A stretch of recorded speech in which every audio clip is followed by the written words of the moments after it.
Société au cœur de l'information.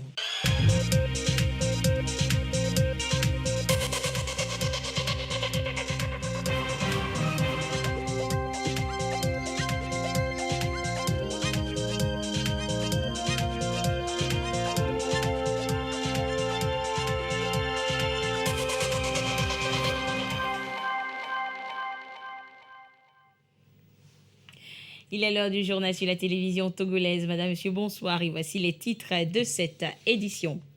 Pour une lutte efficace contre le terrorisme, les pays de l'Afrique de l'Ouest misent sur la synergie des actions. C'est à cela que réfléchissent d'ailleurs depuis ce matin à Lomé des patrons de police des pays de la sous-région. Le compte rendu à suivre dans cette édition. Le gouvernement togolais veut élaborer des traitements préférentiels pour les très petites et moyennes entreprises. L'idée est de les soutenir pour booster ainsi la production et la consommation locale. Et puis, à compter de ce mardi, nous ne sommes plus 7, mais bien 8 milliards d'habitants sur Terre. Un nouveau palier qui fait surgir des inquiétudes alors que la planète est déjà mise à mal par plusieurs fléaux. Voilà donc pour les titres. D'abord à la présidence de la République ce mardi, Madame Jocelyne Caballero, ambassadrice de France au Togo, est allée faire ses adieux au chef de l'État Faure Essozimna Zingbe. Après un peu plus de 2 ans passés au Togo, la diplomate française a exprimé le besoin de voir se poursuivre les bonnes relations bilatérales au bénéfice des deux nations. Les projets et programmes mis en place sont le résultat d'une coopération fructueuse. Nous l'écoutons au sortir de l'audience au micro de Ramdan Bassina. Cet entretien a été destiné à prendre congé de son Excellence le Président de la République après 26 mois de mission au Togo, et nous avons essentiellement parlé de la bonne dynamique bilatérale qui a caractérisé ce temps de séjour et des résultats aussi concrets, des avancées concrètes que nous avons pu faire ensemble, à la fois dans le domaine économique, mais aussi pour répondre aux urgences du développement du pays, et notamment dans la région des savanes. Je mettrai en avant quelques-unes de ces réalisations. D'abord, le secteur de l'eau, qui va donner lieu à une table ronde qui aura lieu à la fin du mois et qui réunira l'ensemble des bailleurs et qui permettrait de mobiliser la communauté pour, dans un laps de temps très rapide maintenant, permettre un accès généralisé à l'eau potable, que ce soit par des raccordements individuels ou par des pompes collectives, mais avec un échéancier, en tout cas dans la région des savanes, qui sera très rapide puisqu'il est à l'horizon de 2025. Un excellent souvenir d'abord parce que j'y ai été très bien accueillie. Il s'est trouvé beaucoup de personnes, de responsables institutionnels, mais aussi d'artistes, d'acteurs de la vie politique, de la vie associative, pour m'initier au pays. Je l'ai parcouru à 3 reprises, du sud au nord et du nord au sud. J'en ai découvert les richesses, les caractéristiques, et je crois avoir pu comprendre, saisir les enjeux de ce pays de façon à ce que la France puisse l'accompagner le mieux possible. Je vous l'annonçais en titre, les chefs de police de l'Afrique de l'Ouest, des pays d'Afrique de l'Ouest, sont en réunion depuis ce matin à Lomé. Durant 2 jours, ils vont passer au crible la coopération sécuritaire entre leurs différents pays, et ceci pour ensemble lutter contre un ennemi commun, le terrorisme. Le compte rendu avec Isaka Aruna.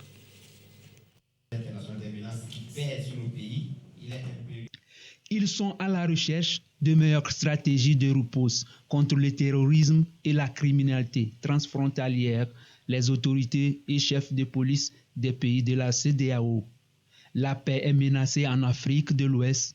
Les initiatives en cours ont besoin d'actualisation et surtout d'être menées de façon intégrée et concertée. Nous nous organisons au niveau de la CEDEAO à travers justement donc le développement de politiques de réponse, dont la première a été la mise en place d'une stratégie régionale de contre-terrorisme depuis 2013, que nous avons justement récemment renouvelée.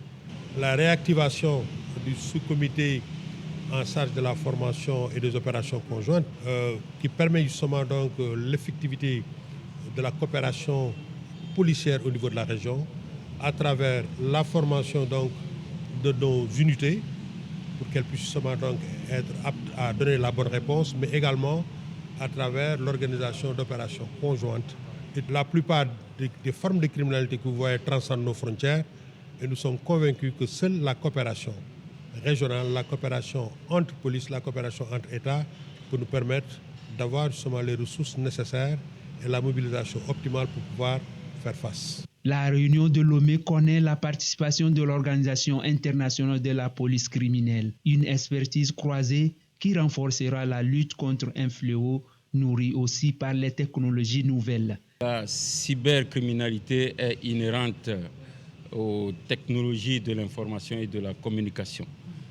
Nous ne pouvons pas, le Togo n'échappe pas à cette réalité et nous prenons toutes les dispositions, notamment de formation, d'opération, pour pouvoir faire un frein à ce fléau qui effectivement est en train de connaître une certaine ascendance.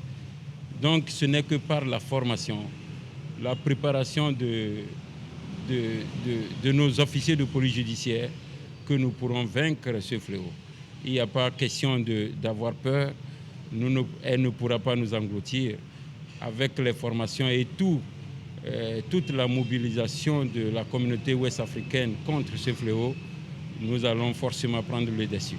Le représentant spécial du secrétaire général de l'ONU pour l'Afrique de l'Ouest et le Sahel avait prévenu le Conseil de sécurité.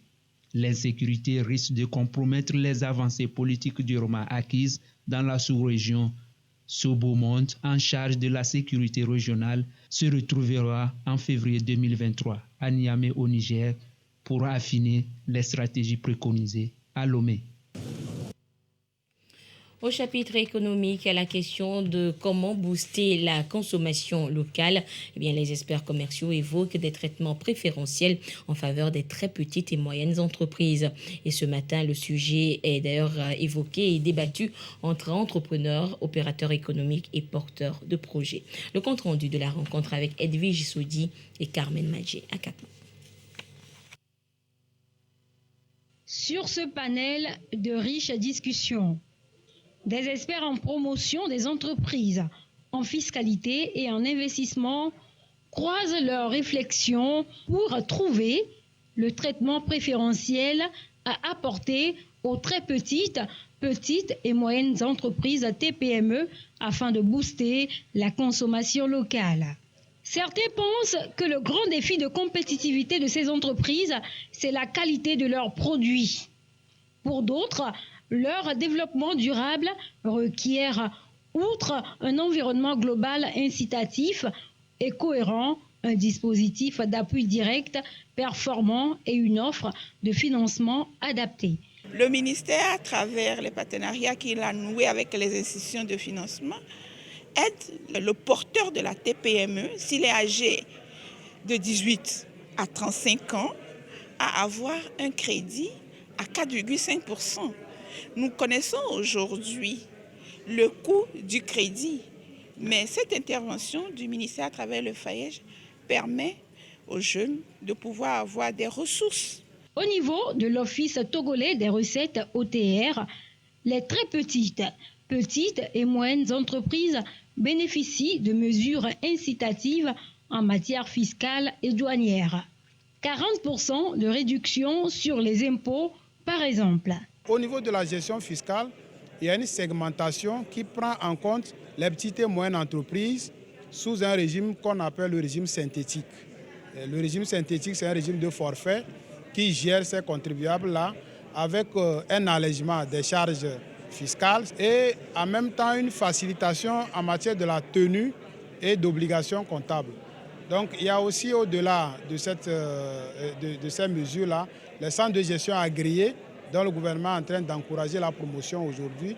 Ces informations sont reçues avec enthousiasme par les entrepreneurs porteurs de projets et autres opérateurs économiques du Togo. C'est important, c'est fondamental pour le développement de l'entrepreneur qui lui permet de pouvoir offrir de meilleurs produits et à des coûts accessibles pour le développement et ce qui pourra aider aussi à la consommation locale.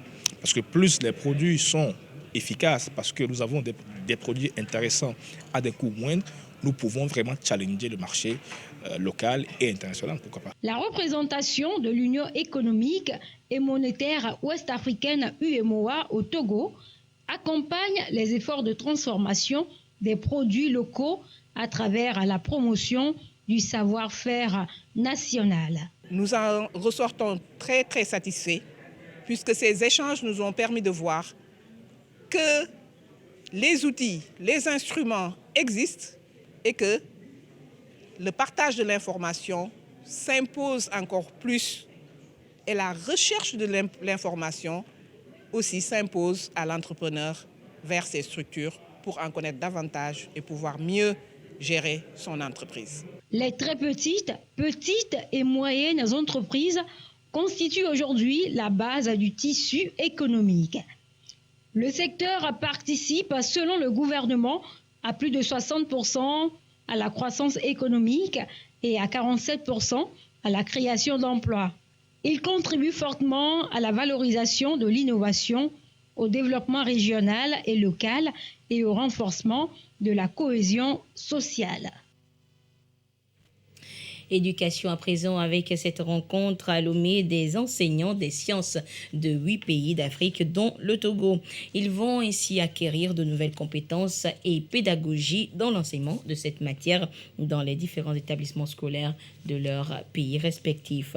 À quelle fin? La réponse dans ce reportage de Chazanam Baga. Si le taux de maintien des filles dans le système éducatif augmente ces dernières années, leur représentativité dans les filières scientifiques, par contre, reste encore très faible.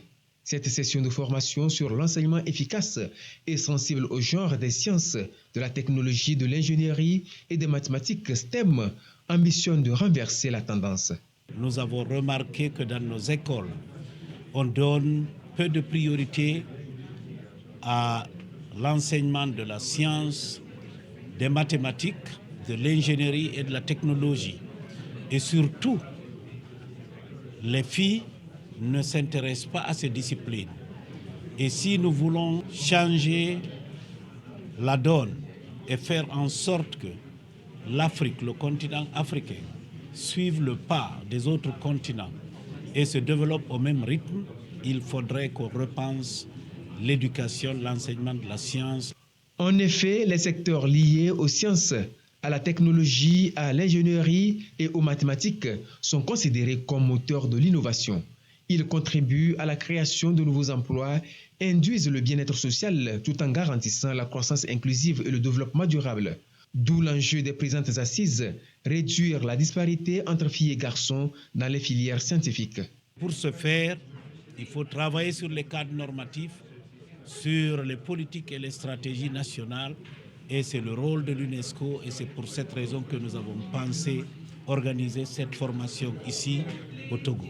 Les travaux de 3 jours vont porter sur le rôle des STEM et de l'enseignement scientifique de base dans la réalisation des ODD, les méthodes pratiques pour un enseignement efficace des STEM sensibles au genre. Un accent est mis sur la promotion de l'expérimentation pratique par l'intelligence artificielle, la robotique et la 3D.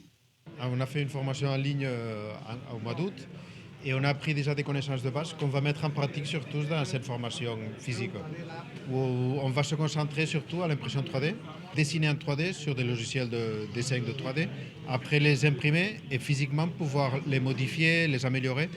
À cet effet, 3 imprimantes 3D sont offertes par l'UNESCO au Togo qui salue l'urgence de remettre au centre des enseignements et de l'apprentissage des sciences la méthode expérimentale. L'initiative de cette session vient du gouvernement togolais avec l'appui de l'UNESCO qui a étendu la formation aux enseignants du Bénin, de la Côte d'Ivoire, de la Guinée, du Ghana, du Libéria, du Nigeria et de la Sierra Leone. Et l'actualité, c'est également cette autre formation, cette fois des délégués de l'Assemblée consulaire de l'Union des chambres régionales des métiers à Lomé. Durant une semaine, ils seront outillés sur plusieurs thématiques, entre autres les relations interpersonnelles, le management d'équipe et le leadership. Et tout ceci, selon le ministère en charge de l'enseignement technique, est de permettre à ces acteurs de mieux promouvoir le secteur artisanal togolais. Les précisions dans ce reportage de Gisèle Kozuna et Eli Agba Nyadao. C'est une dynamique de professionnalisation des regroupements d'artisans impulsée par l'autorité publique et des axes stratégiques à travailler, management d'équipe, leadership et communication notamment. Les chambres régionales de métiers vont fonctionner dans une vision de croissance plus inclusive et moins conflictuelle. Courant cette formation, il est bien vrai, la formation elle est collective, mais elle sera particulièrement individuelle, puisque les réalités ne sont pas les mêmes dans chaque région et au niveau de chaque chambre. Donc, nous ferons, en dehors des travaux de groupe restreint, nous allons essayer d'être en concertation avec chaque acteur, chaque délégué régional, afin qu'on puisse vraiment leur apporter les différentes solutions à leurs problèmes qu'ils rencontrent, qui nous ont soulevés lors de l'élaboration des TDR pour cette formation. L'Union des chambres régionales de métiers salue l'initiative. Changement de comportement et l'amélioration des pratiques managériales, les artisans savent ce qu'on attend d'eux. Les membres consulaires ont des responsabilités diverses. Alors donc, ces membres consulaires doivent savoir d'abord, avoir des compétences et sur le leadership, avoir des compétences sur le plan relationnel, comment conduire une réunion, comment traiter nos artisanes et artisans dans les préfectures et les contrées les plus reculées. Alors donc ça veut dire que tous ces éléments-là demandent un savoir-faire et un savoir-être. Et tout ça, c'est ce que nous voulons profiter de cette formation. Cette formation est financée par le Fonds national d'apprentissage, de formation et de perfectionnement professionnel FNAF-PP. Le représentant du ministre délégué en charge de l'enseignement technique à l'ouverture des travaux a exprimé sa confiance en ses partenaires des CRM pour le développement du secteur de l'artisanat au Togo.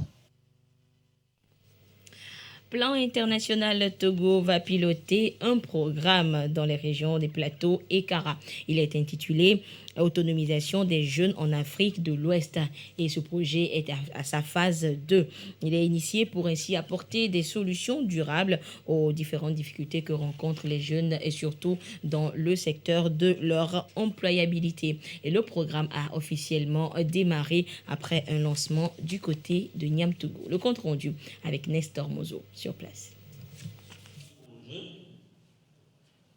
Youth Empowerment in West Africa, YEWA, ou Autonomisation des jeunes en Afrique de l'Ouest, est un programme conçu et exécuté par Plan International Togo pour développer les compétences et les opportunités d'emploi et d'entrepreneuriat des jeunes. Il a pour objectif aussi d'amener les jeunes et les adolescents à avoir les connaissances, les compétences et les attitudes nécessaires pour influencer efficacement les processus de gouvernance, la coordination et la prise de décision. Il vise également à leur permettre de satisfaire leurs besoins essentiels et de jouir de leurs droits à la santé sexuelle et reproductive. C'est la deuxième phase du programme qui est ainsi lancée à Niamtougou. La phase 2 est une phase de consolidation de la première phase de ce projet. Il y a une série de résultats qui sont attendus, aussi bien en termes de renforcement de capacités sur les questions de santé sexuelle et reproductive, en termes de renforcement de capacités pour le leadership et la participation des jeunes dans la société, en termes de renforcement sur tout ce qui tourne autour de l'entrepreneuriat des jeunes et de leur accès aux services financiers de microcrédit et de leur réalisation de leurs droits économiques. La phase 2 du programme YEWA va s'appuyer sur les expériences et les réalisations de la première phase. À cette rencontre de lancement, les bénéficiaires de la phase initiale ont fait des témoignages sur ce que le programme leur a apporté. Grâce à ce programme, j'ai été formé sur droits socio-économiques. Et ça m'a permis d'élaborer mon plan d'affaires que j'ai soumis au COPEC AD à Kara et j'ai été financé à 150 000 francs CFA. Avec cette somme, j'ai acheté une deuxième machine augmentée dans mon atelier. J'ai associé avec la vente des condiments et j'ai fait un stock de fils que je tisse les paniers, je circule dans les marchés pour pouvoir vendre. On a suivi des formations sur DSR, droit à la santé et reproduction des jeunes, et DSR AJ, droit à la santé sexuelle et à la reproduction des adolescents et jeunes. Ça, on nous a formés sur DSE, droit socio-économique, formés sur alternatives à des méthodes violentes, la discipline positive. On arrive maintenant à avoir une collaboration avec les autorités locales. Yewa 2 va couvrir 34 cantons dans les préfectures de Bassar et d'Oufelgou dans la région de la Kara et dans la préfecture de Yao dans la région des Plateaux. Avant le rendez-vous de lancement à Niamtougou, une autre rencontre a été tenue à Kara. Celle-ci a également réuni les partenaires du programme, mais a porté sur la planification des activités qui seront réalisées. Le programme Autonomisation des jeunes en Afrique de l'Ouest est financé par le ministère des Affaires étrangères de Danemark, DANIDA, à travers Plan international Danemark, à hauteur de 1 596 531 €, soit 1 047 837 706 francs CFA. Et restons toujours à Kara où s'est tenue également une autre formation, cette fois à l'endroit des comités locaux de lutte contre les violences basées sur le genre. C'est une initiative de 2 associations qui ont choisi de faire route ensemble en matière de lutte contre ce fléau. Il s'agit de Cœur solidaire et Femmes d'action. Nous retrouvons sur place Nestor Mozo. Lutte contre les violences basées sur le genre. Les associations Cœur solidaire et Femmes d'action en font une préoccupation. Cette préoccupation a amené les 2 associations à initier en 2021 un forum des structures et organisations qui travaillent sur cette problématique pour créer une synergie d'action en vue de la combattre efficacement. Dans le prolongement des actions de ce forum, Cœur solidaire et Femmes d'action ont senti la nécessité de mettre en place les comités locaux de lutte et leur donner les outils pour leur permettre d'œuvrer pour l'atteinte des objectifs fixés. D'où cette rencontre de Kara. Les violences basées sur le genre se passent dans tous les milieux. C'est en famille, c'est sur les lieux de travail, c'est dans la rue, c'est partout. Et c'est le ressort des maires, le ressort des préfets, le ressort territorial, mais aussi communautaire, parce que c'est eux qui administrent les citoyens. Donc ils ont un premier rôle à jouer et c'est pour cela que nous les associons. Les chefs traditionnels également ont un premier rôle à jouer, à la fois dans la sensibilisation, dans la transmission des bonnes valeurs, mais également dans l'accompagnement des victimes, parce que quand quelqu'un souffre, il va d'abord aller vers le chef. Donc ils sont les premiers en contact avec les victimes et c'est pour cela qu'il faut les sensibiliser, les outiller, qu'ils connaissent le cadre légal et législatif qui régit ces cas-là. Pour le réseau des associations de femmes en action pour le développement, RAFAD, basé à Kara, l'initiative de Cœur solidaire et de Femmes d'action est la bienvenue. Les gens, c'est les hommes et les femmes. Et les hommes et les femmes sont appelés à construire le développement. Avec la décentralisation, l'État a donné beaucoup plus de pouvoir, de prérogatives aux localités de prendre en main leur propre développement. Maintenant, si les violences basées sur le genre, particulièrement les violences basées sur les femmes, ne les amène pas à participer au processus de développement. Ça veut dire que notre processus de décentralisation n'est pas appelé à réussir. Le préfet de la COSA, Hemo Badiba Obakali, a relevé dans son intervention que la lutte contre les violences basées sur le genre est semblable à celle contre le terrorisme et les effets des changements climatiques, donc un combat quotidien en vue de renverser la tendance. Il a remercié les associations Cœur solidaire et Femmes d'action pour le défi pour lequel elles se sont engagées à relever. Il a aussi exhorté les comités locaux de lutte contre les violences basées sur le genre à s'approprier le contenu des modules en vue de mener à bien la mission qui leur est confiée. Encore quelques heures et le 5e recensement général de la population et de l'habitat sera bouclé. Prorogé, l'opération de recensement prend officiellement fin demain 16 novembre. Et à quelques heures du clap de fin de cette collecte de données démographiques, Gérard Lagoudou, notre correspondant dans la région des Savanes, nous conduit dans le Grand Pendjal pour le constat. Regardez. Dans le Grand Pendjal, aucun ménage n'est laissé inaperçu. Le 5e recensement général de la population et de l'habitat a permis de marquer chaque ménage, comme ici à Mandjouri. La concession de Karipo Combaté a été passée au peigne fin il y a une semaine. Comme on avait déjà eu l'information par le gongonneur, quand ils sont venus, je répondais rapidement comme ça. Moi seulement, même pas plus, même 10 minutes, parce que je n'ai pas vu quelque chose qui me semblait obscur. C'est très bien fait. Les agents aussi prennent leur temps aussi pour écouter les gens. Si vous n'arrivez pas à parler en français, ils vont en vernaculaire et vous répondez correctement, il n'y a pas de souci. Au total, 121 agents recenseurs se sont intéressés à la préfecture de Pendial pour cette opération prévue pour une durée de 3 semaines. Mais face à la taille de la mission, le gouvernement a décidé d'une prorogation en accordant une durée supplémentaire de 4 jours. Ça a commencé timidement, mais avec le temps, et ça s'est accéléré.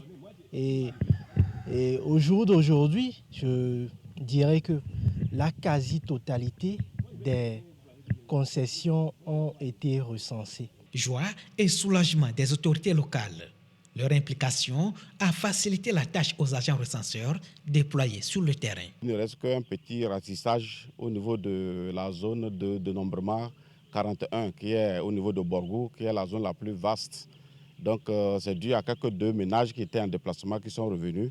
Contrairement à ce que les gens pensent dans les zones où les gens sont déplacés à zone d'intérêt militaire, on les a accompagnés et ils ont fait ce recensement. Et on a approché la population par les chefs de village, les chefs de canton et les CVD qui ont permis d'animer cette sensibilisation et avec beaucoup de courtoisie. Je pense que ça s'est bien passé. Donc c'est le lieu encore de remercier le chef de l'État. À une 60aine de kilomètres de Mandjouri, nous sommes dans la préfecture de Pendial-Ouest. Les 4 jours de temps additionnels sont mis à profit pour les derniers réglages et vérifications. Opération de ratissage. 2 jours avant la fin de la date prévue pour arrêter, on a essayé de vérifier dans chaque village s'il n'y a pas une pochette quelque part qui a été oubliée. Donc on a interpellé tous les chefs, on a vérifié. C'est vrai, c'est dans une localité qu'on a constaté qu'il y avait un retard. Heureusement, il y a eu le délai de prorogation et on a mis ça à profit. Et pour l'instant où je parle, la zone là a été couverte. Lancé officiellement le 23 octobre dernier sur toute l'étendue du territoire national, le 5e recensement général de la population et de l'habitat sera bouclé ce 16 novembre 2022. Demain donc prend fin le recensement au Togo, mais dans le monde, on connaît déjà ce mardi notre démembrement sur la planète. Nous sommes aujourd'hui 8 milliards sur Terre. C'est plus de 3 fois le nombre d'êtres humains qu'abritait la planète au milieu du XXe siècle. Une explosion qui met en exergue d'énormes défis. Regardez. 8 milliards d'habitants sur la planète, c'est 8 fois plus qu'il y a 200 ans, 3 fois plus que dans les années 50. Aujourd'hui, plus de la moitié de la population vit en Asie, 59%, loin devant l'Afrique, 18%, ou encore l'Europe, 9%. La Chine est toujours le pays le plus peuplé, 1,430 milliard d'habitants, mais plus pour longtemps. L'année prochaine, ce sera l'Inde. De plus en plus nombreux sur Terre, mais avec des disparités. D'ici à 2050, avec sa population très jeune, l'Afrique subsaharienne devrait doubler son nombre d'habitants. En Europe, effet inverse, avec moins de 2 enfants par femme, plusieurs pays devraient en perdre, comme l'Allemagne ou l'Italie. En France, dans le même temps, la population devrait encore augmenter. De plus en plus nombreux, mais à un rythme moins rapide, la population mondiale pourrait se stabiliser autour de 10 milliards d'êtres humains à la fin du siècle. Et puis en bref, la mission des Nations Unies pour la sécurisation en Afrique, en République centrafricaine, voit son mandat prorogé dans le pays et cela pour 1 an. C'est ce qu'a annoncé le Conseil de sécurité de l'ONU hier après l'adoption d'une résolution de la France. Une opération de plus de 1500 hommes, la MINUSCA donc, basée essentiellement sur la sécurité des civils dans ce pays. Et ce jour, régiment parachutiste commando du camp général Améi de Kara, un championnat de ballon militaire. Ce sont 5 équipes de la zone A, basées donc à Kara, qui s'affrontent pour le moment avant la phase de Lomé. Nous retrouvons Nestor Mozo sur place. Deuxième championnat du ballon militaire. La compétition a démarré au régiment parachutiste commando RPC du camp général Améi de Kara avec 5 équipes logées dans la zone A. L'Office togolais des recettes, OTR, le 4e RI, régiment d'infanterie de Sotobois, le 23e BIM, bataillon d'infanterie motorisé de Sokodé, le 3e RI, régiment d'infanterie de Témédia et le RPC sont les équipes de cette zone A. Le ballon militaire est un sport de main qui s'apparente au rugby, mais avec ses spécificités. Ce n'est pas du rugby. Nous jouons sur d'abord un terrain de football, avec un ballon de football différent d'un ballon ovale. Nous jouons à 16, alors que le rugby est à 15. Et ici, les passes vers l'avant sont autorisées. Donc c'est un peu un amalgame du règlement foot-hand. Vous allez voir ici que les organes de locomotion ne sont pas les organes de jeu. Lorsque la balle touche à ton pied, on te siffle foot. Donc on court, on joue avec les mains. Le ballon militaire est le sport collectif le plus prisé au sein des forces armées togolaises. Cependant, par le passé, il n'y avait pas un règlement unique. Ce règlement existe désormais. Il y a de cela, bientôt 2 ans que nous avons élaboré un règlement. Nous avons demandé à toutes les unités d'appliquer ça pour vulgariser avec un règlement unique. Lorsque vous voyez jouer, ça va beaucoup plus vite que le football. Donc ça demande un peu de tout, l'endurance, la résistance et la vitesse. Et puis c'est un travail d'équipe. Il suffit qu'un seul flash et vous prenez un but. Donc ça dénote de la complémentarité entre les gens. Et je crois que ça a battu beaucoup plus l'esprit d'équipe. Pour le premier jour de ce 2e championnat du ballon militaire, 2 matchs ont été joués. RPC contre OTR et 4e RI contre le 23e BIM. Le RPC a été sans pitié face à l'OTR. Score 8 buts contre 1. Quant à la rencontre 4e RI 23e BIM, elle s'est soldée sur un score de parité 3 buts partout. Au terme des matchs dans la zone A, les 4 meilleures équipes vont se déplacer à Lomé pour la suite du championnat avec les équipes de la zone B qui auront décroché leur ticket à la fin des matchs de la poule.